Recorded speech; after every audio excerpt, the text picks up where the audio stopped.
When that change was first happening, what was like the mindset towards like online discourse? I don't think people quite anticipated how widespread it would become, but the handwriting was on the wall in terms of a lot of mainstream critics were losing their jobs.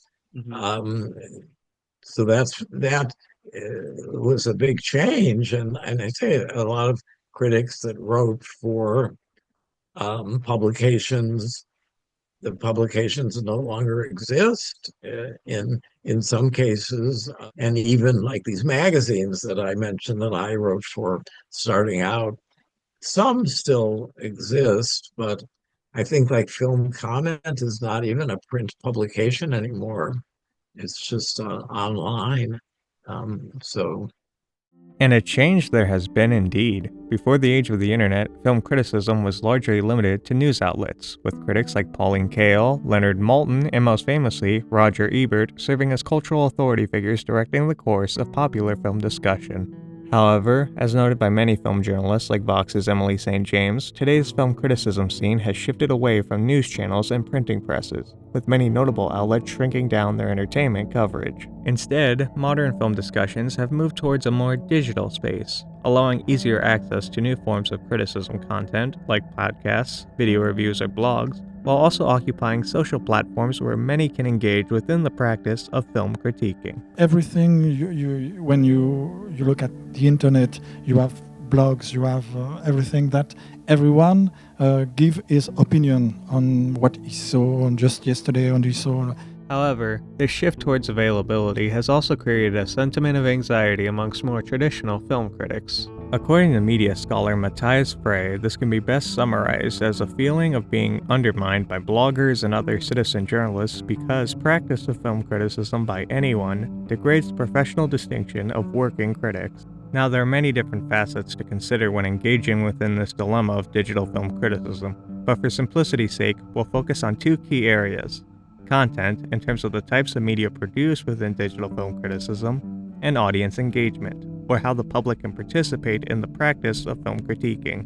Using these two metrics, we'll seek to resolve this dilemma through the following question: does digital film criticism democratize the practice for a wider, more diverse audience? Or does the algorithmic nature of digital media inhibit the deeper discussions often associated with more traditional, outlet-based film criticism? In engaging with this question through the lens of content creation and audience interaction, it is clear that although online media has brought with it new opportunities to help expand the practice of film discourse, there's still some gatekeeping required in order to truly preserve the authoritative position of film criticism in the modern age.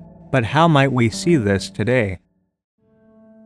With regards to the types of film criticism that are visible today, one immediately noticeable change is the availability of different formats and mediums for the practice. Even with regards to written, outlet-based content from Collider or CBR, a quick scroll through their job postings reveals that most cultural criticism is now done remotely, with the internet and other digital technologies like video or podcast allowing for this content to be produced outside of the traditional newsroom setting. And as rightfully pointed out by Andrew McWhorter, this easy access to cinematic resources, both visual and audio, is now being deployed in order to critique the very medium itself. In terms of new visual mediums for digital film criticism, nowhere has this been more apparent than on the video platform YouTube, which has given rise to its own film community based primarily on video essays and reviews. While video-based criticism is not exactly new, scholars like Alex Fisher of the Columbia Journal of Law and Arts have noted that this proliferation of visual film criticism on YouTube is driven by creative form,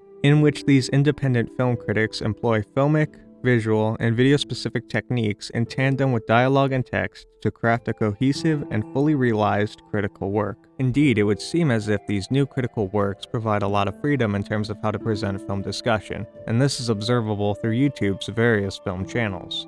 Critics like Chris Stuckman and Lindsay Ellis primarily rely on a conversationalist structure, talking directly to the viewer while also intersplicing their presence with movie footage in order to better exemplify their points. Others, like Every Frame a Painting, present their critiques through video essays, breaking down trends in filmmaking with visual examples to illustrate cultural concepts for their audiences. Even for entertainment-based outlets such as IGN or Collider, this adoption of audiovisual technologies has diversified their repertoire and talent base, enabling for, as McWhorter describes it, a new balance between written and audiovisual scholarship. Film critic is to be passer, a go-between, a boatman between your own passion and the way that you transform your passion in a language, in a way to think. This idea of innovation also extends to audio podcasts as well, being adopted by both independent critics like The Take Up and traditional radio stations like LA's FilmWeek.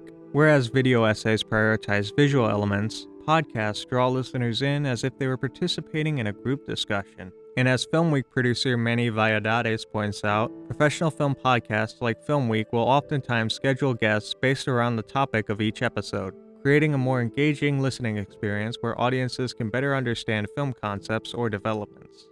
Whenever I'm scheduling critics, I always keep in mind what the major releases might be for that week, and I'm like, okay, do I think this critic would work better on that? Do I think this critic would work better on this one?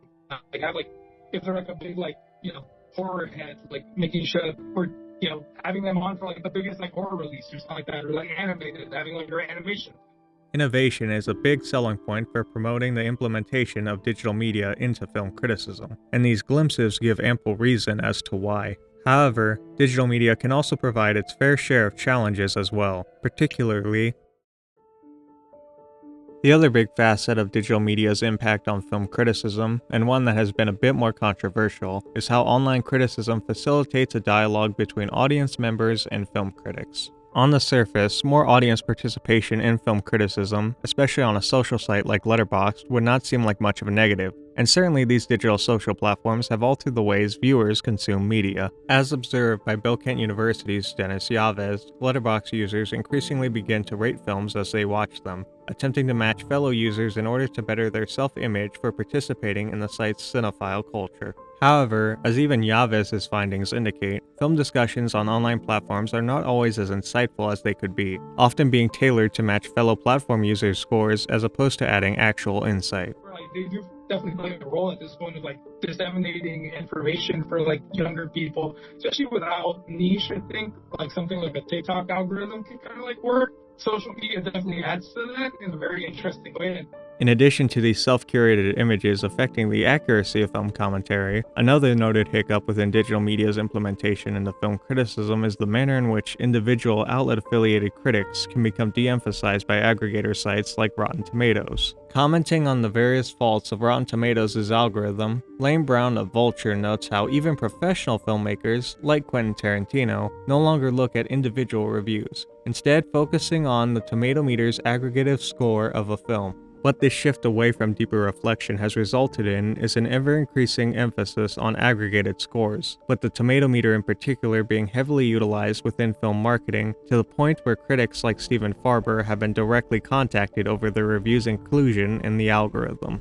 It was a film that was directed by Angelina Jolie, and it was a very mixed review. They listed it as rotten. Rotten Tomatoes contacted me and said, well, we've been approached by the filmmaker and they think that your review should be categorized as fresh. So I wrote back to them and said, no, I tried to be fair to certain of the good things about the movie, but I think ultimately it was a negative review, so I think you called it correctly. These algorithms also haven't always been the most impartial in terms of imprinting information to audiences, with scholars like Luis Aguilar even noting how Rotten Tomatoes' algorithms create a gender bias against female-led films. These trends of algorithms fostering prejudice can be seen in the manipulation of audience scores for certain films, particularly Captain Marvel and The Last Jedi, with both productions encountering review bombing from sexist trolls. This idea of algorithmic oppression extends to other elements of digital platforms as well, including YouTube, whose parent company of Google has been noted to have systemic issues with its search engine, spotlighting sexist or racist attitudes that would negatively color a subject's interaction with the platform. Given the systemic issue of online spaces, and combined with Yavis's previous findings, we can see how audience engagement with film discourse has shifted a bit to one more concerned with matching the crowd, even if said perceptions are coded in bias that is limiting in perspective. I don't like the star rating system. It's unfortunate. I mean, it's become a crutch for people, and I do this myself. You know, you see it and you go, well, that's a 1-star review and that's a 4-star review. You know, it's just the way things are. Sort of, we live in this society now where we want to quantify everything, lists of 10, lists of 5. I think that has a lot to do with the rise of the internet. To summarize so far, we have digital platforms like YouTube that enable new mediums, and other digital platforms that limit an audience's direct engagement with a critic to further foster deeper film discussion. Is there any reconciliation? There's no denying that the current algorithmic limitations of digital platforms like Letterboxd, YouTube, and Rotten Tomatoes can inhibit deeper film discussion, even in spite of their accessibility enabling users to engage with a wider variety of content. But just as how editors of old journalistic outlets maintain some level of gatekeeping against such attitudes, perhaps these platforms can also serve a role in combating prejudiced attitudes by highlighting more diverse voices. Going back to our most recent example of Rotten Tomatoes, efforts like their Critics Outreach and Grant program have boosted diversity amongst its own critic database, with a 66% increase in historically marginalized voices in 2023. Even regarding concerns of how Rotten Tomatoes' algorithm de-emphasizes individual critics, there have been some efforts by the platform to try and elevate professional critics amongst the collective aggregate, including features such as approved critic and top critic distinctions. Now, do these efforts necessarily negate all the negative effects of digital platforms as systemic bias or deep discussion inhibition? Not necessarily, but these efforts showcase that a certain level of gatekeeping can help alleviate these challenges to a degree. Even with these developments helping to alleviate these tendencies of de-emphasizing voices, the question still remains. In this age of easy access to film discourse, what is the role of a film critic? While a number of more traditional entertainment journalism outlets have been short-shafted by the implementation of digital media, for those that have successfully made the transition, this access to technologies has brought new forms to output criticism. And this is where we can begin to witness this new role as partial gatekeepers, not necessarily creating exclusive access to content in the ways they may have previously, but as facilitators who can help direct discourse. Even within a YouTube space featuring many prominent independent critics like Stuckman or Meadows, entertainment outlets like IGN and Collider have also carved out a niche in the YouTube film criticism sphere, outputting more visual content to further engage with audiences. And the discussion of film begins before the critic comes along, and it continues after the critic leaves. But if the critic is a good critic, the critic's able to, let's say, improve or shift the level of discussion. This new array of content has potential to put criticism outlets in more unique positions to better audience engagement, and long-standing outlets like Film Quarterly have also adapted their content to engage better with younger audiences, helping to inject diverse, informed voices into the fray. Though as B. Ruby Rich even begrudgingly notes, this task has barely begun given the sheer volume of voices that propagate online platforms. To be clear with this discussion, these benefits do not entirely erase these critiques of digital media's usage in film criticism. Algorithmic bias against female or minority-led films is going to be an issue, and many outlets have struggled in making the transition to online. However, digital platforms have offered some remedies to maintain, at least to some extent, professional film criticism's existence, and with these aforementioned developments within the practice of digital film criticism, it's starting to become more possible to envision professional film criticism's place in the digital age. In her Vox article titled Why Cultural Criticism Matters, Emily St. James argues that cultural criticism will always be a societal constant, for its necessity stems from how it is a part of how we begin to understand both ourselves and this weird, vibrant, crumbling country we are all a part of.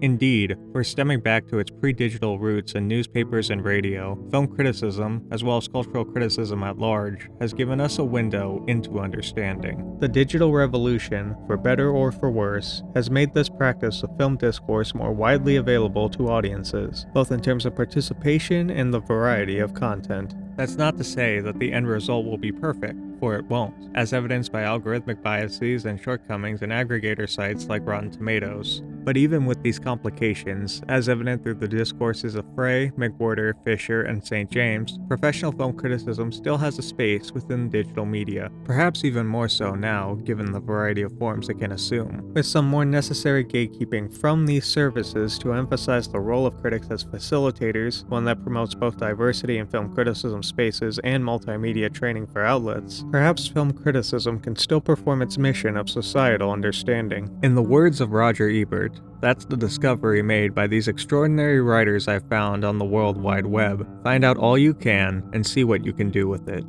When you feel very strongly about something, whether it's a positive review of a movie that hasn't been fully appreciated or a more negative review of a film that you feel has been overpraised, those are the good kinds of articles or pieces to write, because that's where you're going to stand out more if you are saying something that not everybody else is saying.